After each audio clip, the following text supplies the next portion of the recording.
partir du verset 5.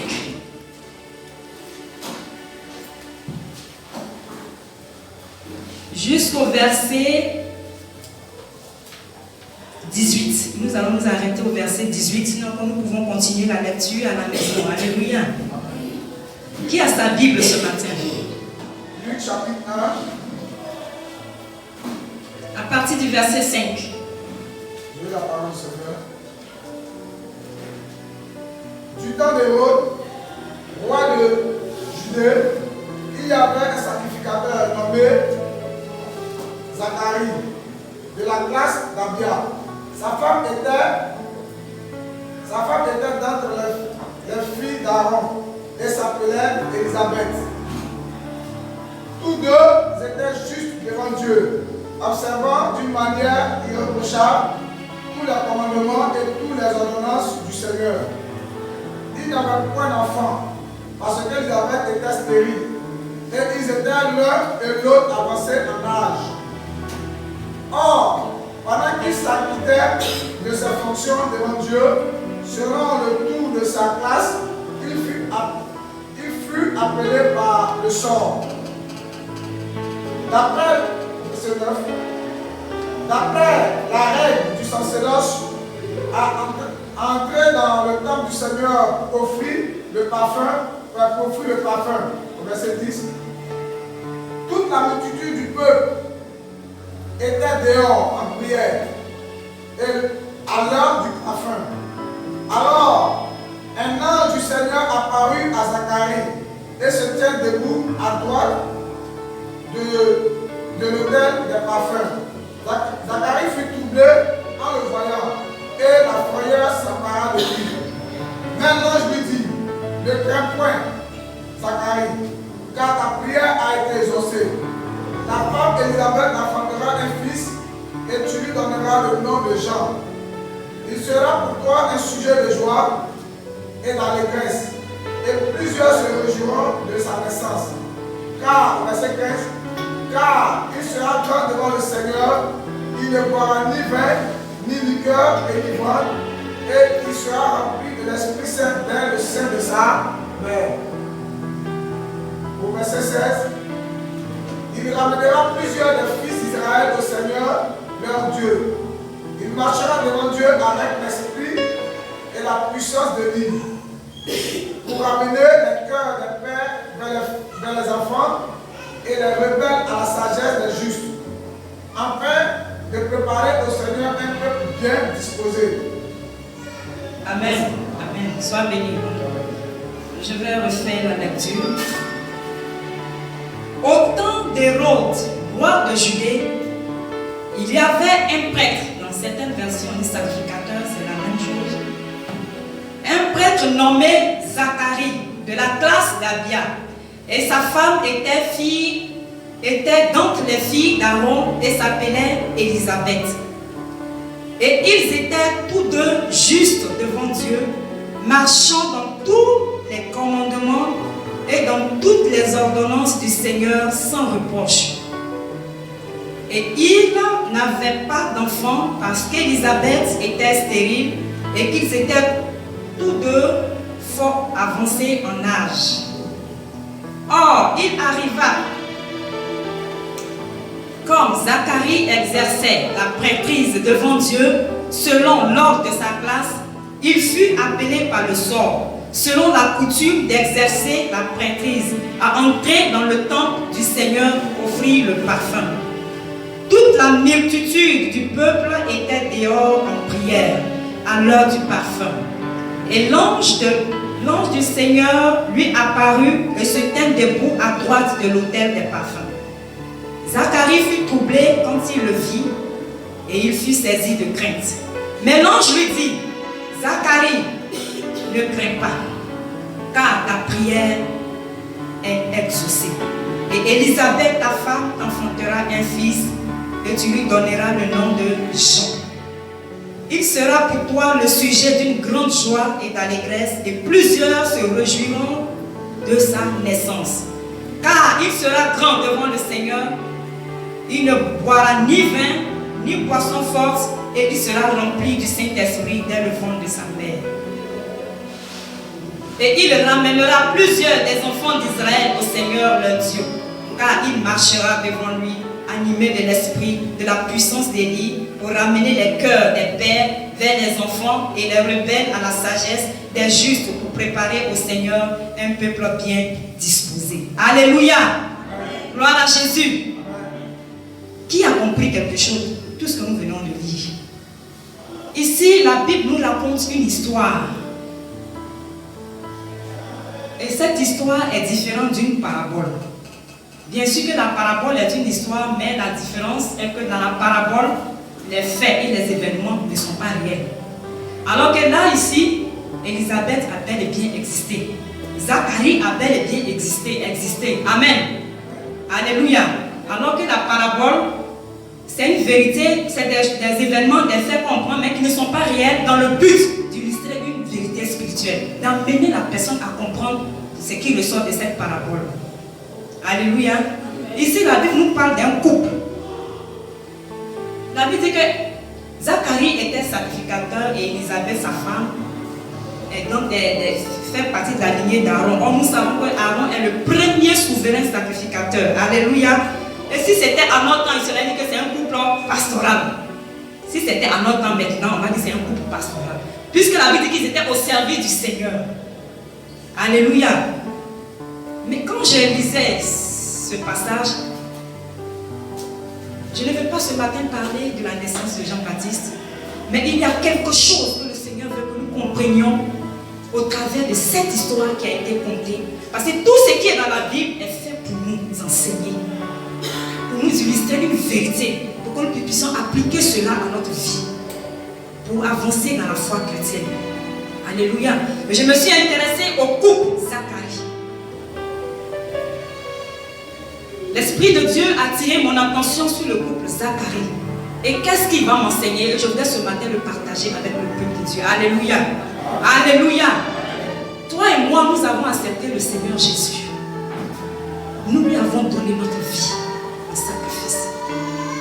Du moment où nous disons que Seigneur Jésus, ma vie t'appartient, je fais le choix de t'appartenir. Je ne veux plus aimer ce monde. C'est toi que j'ai choisi. C'est toi que je veux suivre. Bien-aimé, du moment où tu as pris cette décision, la Bible dit que tu es passé des ténèbres à la lumière. Alléluia. Tu es passé des ténèbres à la lumière. De la vérité, de la réalité, ce que tes yeux te montrent, à la vérité que Jésus-Christ de Nazareth. La réalité peut te dire que cette situation, on ne peut plus rien faire. La vérité que Jésus dit, tout est possible à celui qui croit. Alléluia. Alléluia. Ta vie change. Alléluia. Croyons en Christ, ayons foi en lui. Ne te laisse pas abattre par ce que tu traverses actuellement. Ne te laisse pas assoupir par ce que tu traverses actuellement. Alléluia. Quand ton Dieu est là, il te dit ce matin que ta prière a été exaucée. Alléluia. Dieu te dit ce matin que ta prière que tu lui as adressée pendant des années a été exaucée. Est-ce que tu crois en cela? Est-ce que tu crois en cela? Est-ce que tu crois en cela? Bien-aimé, ne laisse pas l'incrédulité t'éloigner de Dieu. Car il n'a pas changé. Jésus-Christ n'a pas changé. Il n'a pas changé. Amen. Qu'est-ce que la parole de Dieu nous enseigne ce matin? Elle veut nous dire au travers de ce coup pastoral. Quand je lisais attentivement, il a dit que Élisabeth et son mari, tous deux étaient justes devant Dieu et suivaient d'une manière irréprochable tous les commandements et les ordonnances du Seigneur. Voici un couple que le Seigneur qualifie de juste. Voici deux personnes que le Seigneur qualifie de juste. Mais qu'est-ce qui a amené le Seigneur à dire cela? Il y a ce mot irréprochable. Bien aimé, ce matin, je ne vais pas parler de Zacharie et d'Isabelle, je vais parler de toi. Alléluia. Cette histoire a été racontée dans le but que toi et moi, nous appliquions cela à notre vie. Mon thème de ce matin est: quand tu es au service de Dieu, il y a une bénédiction à la fin. Alléluia. Être au service de Dieu. Dans ton service, au service de Dieu, il y a des éléments qui doivent comporter ce service. nous sommes au service de Dieu. Le fait de placer des chaises dans ce temple, tu es au service de Dieu. Le fait de venir nettoyer ici, là, tu es au service de Dieu. Alléluia. Le fait de chanter, tu es au service de Dieu. Le fait d'être, service d'ordre, tu es au service de Dieu. Pas, quelle que soit la tâche que le Seigneur te confie dans sa maison. Alléluia. Ne minimise pas la tâche, soit petite qu'elle soit. Prends-la au sérieux. Amen. Est-ce que je parle à quelqu'un ce matin? Amen. Si tu es dans le groupe musical, que tu dois chanter pour Dieu, prends ton travail au sérieux. Si tu es dans l'intercession, prends ton travail au sérieux. Si tu es dans le corps pastoral, prends ton travail au sérieux. Si même c'est le fait de venir placer des chaises à l'église, prends ton travail au sérieux. Alléluia. Car il y a une révision pour toi. La Bible nous parle de Zacharie et sa femme Élisabeth. Toutes deux étaient justes. Ils observaient les ordonnances du Seigneur. Ils étaient comme nous. C'était des hommes comme nous. Mais la Bible dit qu'ils observaient d'une manière irréprochable les ordonnances et les commandements de Dieu.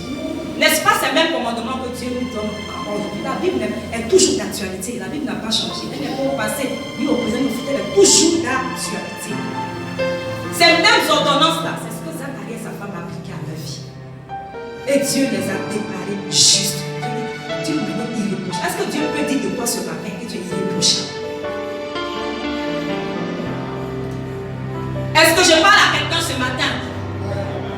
Est-ce que serviteur que tu es, Dieu peut dire de toi ce matin que tu fais ton travail d'une manière irréprochable?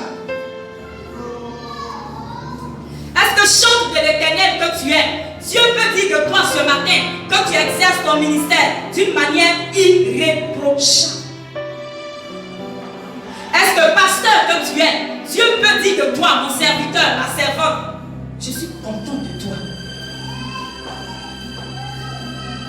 Alléluia. Alléluia.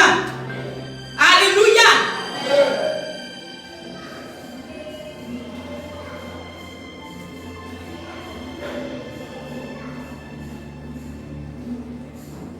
Bien-aimé, ce couple était confronté à une situation.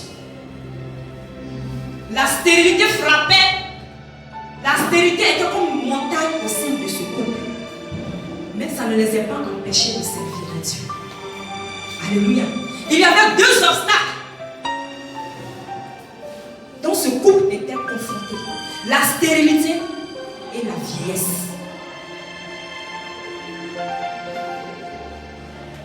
Vous-même, vous savez qu'à partir de 45 ans, la femme est ménopausée. On ne peut plus parler d'enfantement. Ça, c'est selon les hommes. Mais selon Dieu, même à 80 ans, Dieu peut enfanter. Sarah a enfanté à quel âge? Alléluia. Mais ils n'ont pas regardé à leur situation. Ils n'ont pas regardé à la montagne qui était devant eux. Ils n'ont pas regardé à leurs conditions de vie. Ils n'ont pas regardé à ce qu'ils n'avaient pas d'argent. La Bible dit qu'ils étaient tous justes et irréprochables. Ils observaient d'une manière irréprochable les ordonnances et les commandements de Dieu. La stérilité, c'est l'état de ce qui est stérile. On dit que c'est la stérilité, ça ne peut pas produire. De lui-même, il ne peut pas produire. Si tu veux, il faut mettre engrais. Il faut mettre tout ce qui est engrais autour. Ça ne peut pas produire parce que c'est déclaré stérile. Il faut l'intervention divine.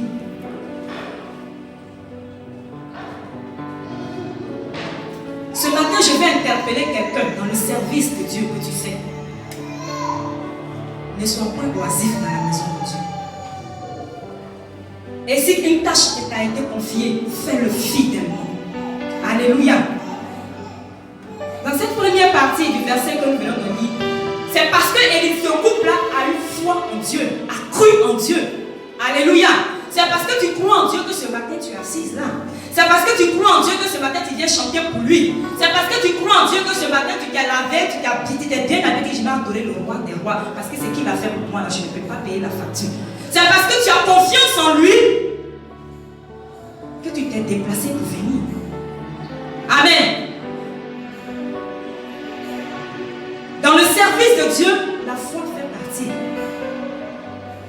Je ne peux pas servir quelqu'un en qui je ne crois pas. Tu ne crois pas en lui, tu le sais. Alléluia. C'est parce que toi et moi, nous croyons en Jésus-Christ de Nazareth. Nous croyons qu'il est ressuscité, il n'est plus dans le tombeau. Raison pour laquelle nous sommes là les mardis, les vendredis, les dimanches. À chaque fois que le Seigneur a besoin de nous, nous sommes présents. Amen. La foi fait partie du service de Dieu. Alléluia. Alléluia.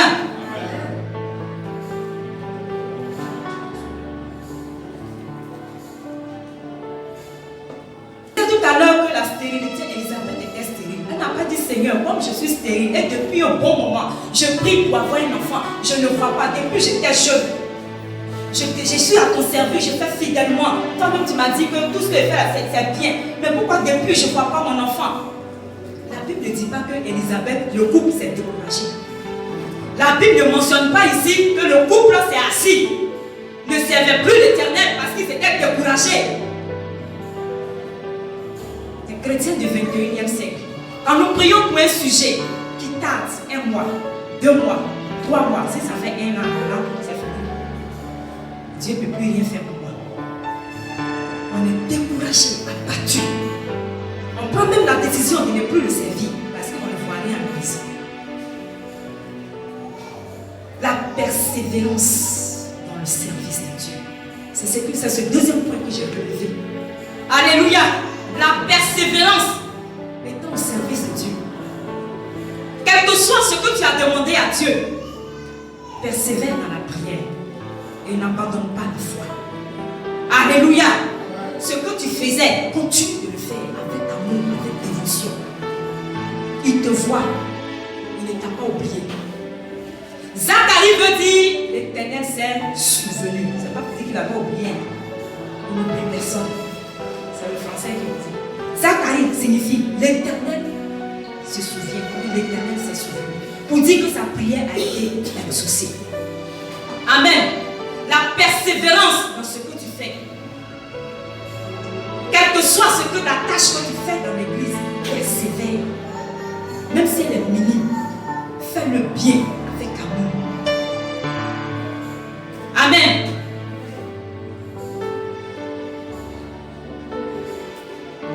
Il y a un troisième point encore que j'ai souligné dans le ministère de ce couple. Si nous parlons de foi et de persévérance, vous savez que l'obéissance accompagnait. Alléluia. Dieu qui dit de 2 personnes, ces personnes-là sont justes parce qu'ils observent mes commandements d'une manière irréprochable.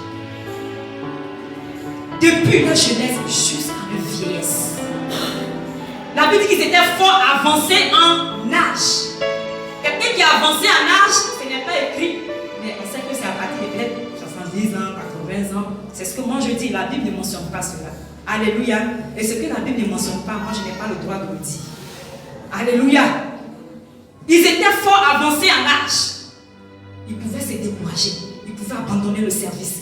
Mais ils ont persévéré. Et cette persévérance est accompagnée de l'obéissance à Dieu, bien sûr.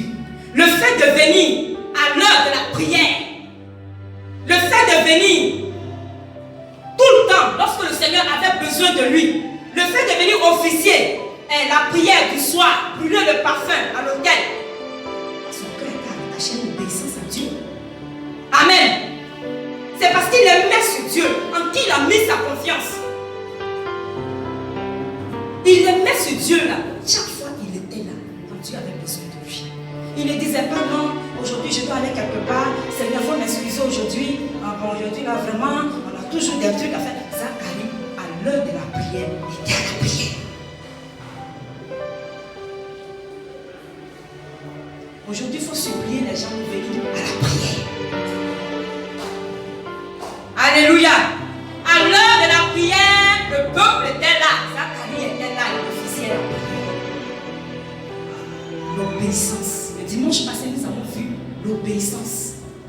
3 types d'obéissance. Et on a dit que ce qui nous intéressait, nous les enfants de Dieu, c'était l'obéissance sacrificielle, qui ne dépend pas de ton temps, qui ne dépend pas de ta personne, mais qui dépend de Dieu. C'est-à-dire que toi-même, là, tu es livré à Dieu, ta vie appartient à Dieu. Quand Dieu a besoin de toi, tu vas être là. Amen. Alléluia. Caché à cette persévérance dans la prière, accompagnée par la foi. ce couple traversait des moments difficiles. Quel couple ne voudrait pas avoir d'enfants?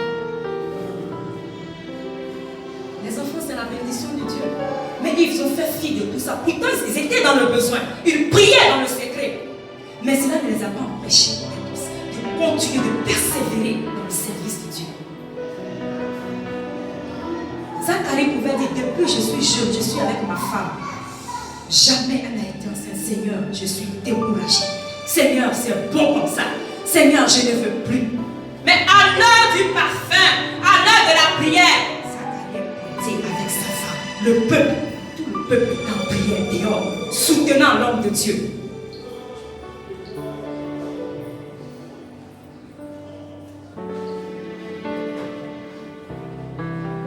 Gloire à Jésus. Combien d'entre nous soutenons les hommes de Dieu dans la prière?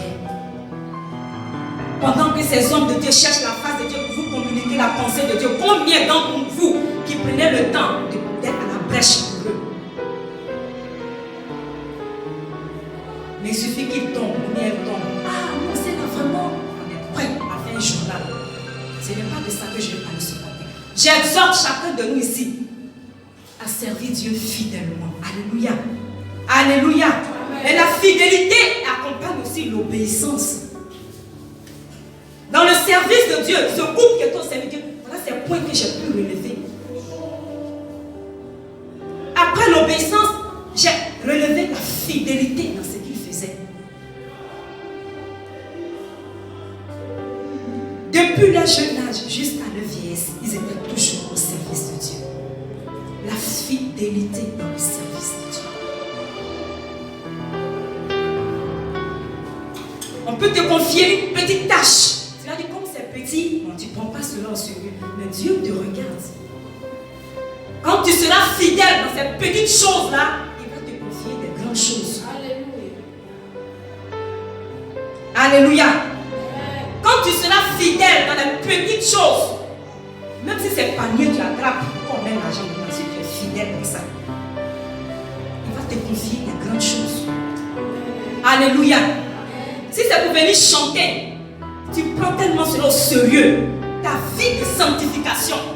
Bien aimé, chanter pour Dieu, ce n'est pas chose facile. Hein?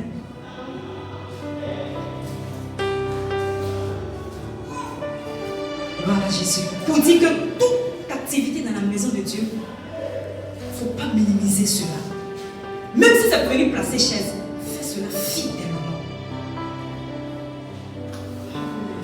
Et que l'amour que tu as pour ton Dieu accompagne tout ce que tu fais dans sa maison. Même en venant donner à ton Dieu, fais-le avec amour. Alléluia. Pendant que je lisais ce texte, ce sont ces points-là que le Seigneur me révélait. La foi, la persévérance dans ce que nous faisons dans sa maison, l'obéissance qui est capitale, accompagnée de la fidélité dans tout ce que nous faisons. Dieu aime les gens fidèles. Alléluia. Amen. Si tu as un serviteur qui travaille pour toi, s'il est fidèle à tout ce que tu lui dis, il accomplit fidèlement les tâches que tu lui confies. Quelle sera ta réaction envers ce serviteur? Tu vas bien le prendre, tu vas lui faire des cadeaux. Même tu vas lui donner au-delà de ce qu'il attendait. Tu vas lui faire des surprises parce qu'il réjouit ton cœur. Il fait bien ce que tu lui confies, ce que tu lui dis. Abraham envoyait son serviteur le plus fidèle pour aller chercher une femme à son fils Isaac. Le serviteur a bien fait la mission. Il dit, va prendre une femme dans mon peuple. Il n'a pas pris une étrangère, il dit, va chez moi, prends une fille et puis envoie-moi ton fils. Le serviteur allait fidèle, il agit fidèlement selon que son patron lui a dit. Il est revenu avec la femme. Le cœur d'Isaac était réjoui. Alléluia. Amen. Abraham a eu confiance en ce serviteur-là parce qu'il était fidèle. Il était fidèle. La fidélité est une qualité que Dieu aime beaucoup. Et il veut cela en nous. Il recherche cela en nous. La fidélité dans le service, dans tout ce que nous faisons pour Dieu. La fidélité. Alléluia. Amen. Soyons bénis ce matin. Alléluia. Gloire à Jésus. Amen. Ce matin, je vais exhorter le peuple. de l'église de Jésus est vivant que nous sommes. Dieu vient de te dire ce matin que c'est parce que tu l'aimes que tu es venu dans sa présence. Alléluia. Et que c'est parce que tu crois en lui que tu es venu le prier. Amen. Amen. C'est parce que tu obéis à sa parole que tu es venu ce matin, tu es là. Et quand on dit prie, tu pries. Quand on dit lève-toi, tu te lèves. Alléluia. Amen. Dieu ne te demandera jamais ce qu'il va te tuer. Quand par exemple il dit aime ton prochain comme toi-même, est-ce qu'il a dit aime ton prochain plus que toi-même? Est-ce que c'est ce qu'il a dit? Aime ton prochain comme toi-même. Il n'a pas dit plus que toi-même. Parce que tu ne t'aimes pas plus. Alléluia. J'exhorte quelqu'un ce matin à appliquer la parole de Dieu à sa vie. Amen. C'est quelques éléments que nous venons de citer. Que cela fasse partie de nos vies. Amen. Amen. Amen. Amen. Amen. Si tu ne peux pas, demande à l'Esprit de Dieu qui peut toutes choses de venir t'aider dans tes faiblesses. Alléluia. Amen. Alléluia. Amen. Parce que Dieu cherche une église mature. Une église avec laquelle il peut avancer. Alléluia. Nous sommes une jeune église. Dieu attend beaucoup de nous. Mais avec cette persévérance dans la prière, avec cette fidélité dans le service de Dieu, en l'aimant de tout notre cœur, de toute notre âme, de tout notre esprit, nous verrons la bénédiction. Alléluia. Amen. Le couple Zacharie a été visité. Amen. Ce n'est pas moi qui le dis, c'est la parole de Dieu qui le dit. L'ange Gabriel est venu annoncer cette bonne nouvelle au couple Zacharie. Pendant qu'il était à l'autel, de servir sur Dieu. La Bible dit que l'ange est arrêté pour saluer Zacharie. L'ange Gabriel, le porteur de la bonne nouvelle. Zacharie, ta prière a été exaucée. Le sujet pour lequel tu priais depuis des années, le Seigneur se rappelle de toi aujourd'hui. Amen. Amen. Je parle à quelqu'un ce matin. Le sujet pour lequel tu priais depuis des années, Dieu dit ce matin ta prière est exaucée.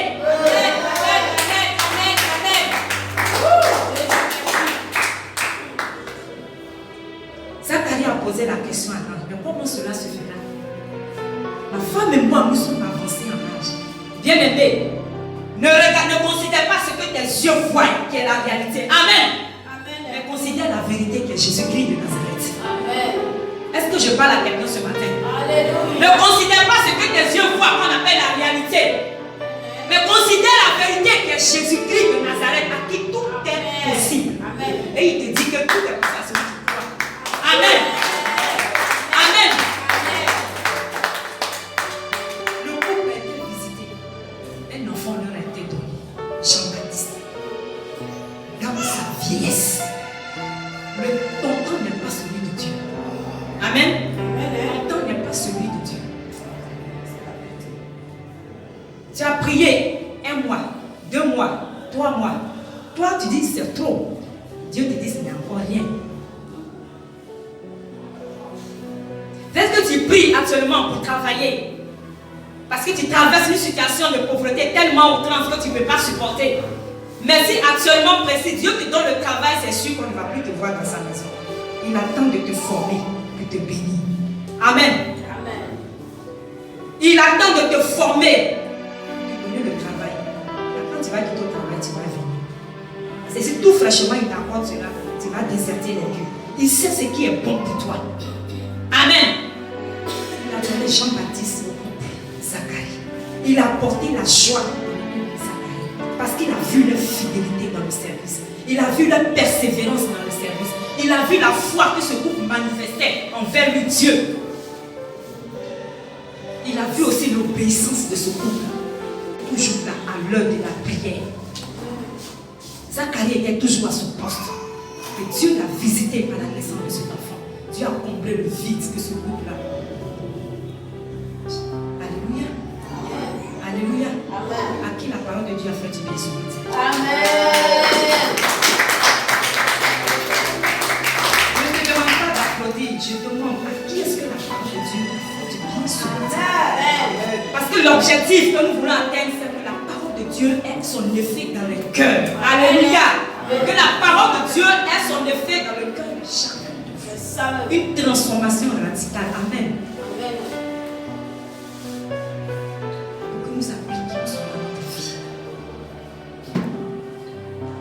Est-ce qu'on peut se dire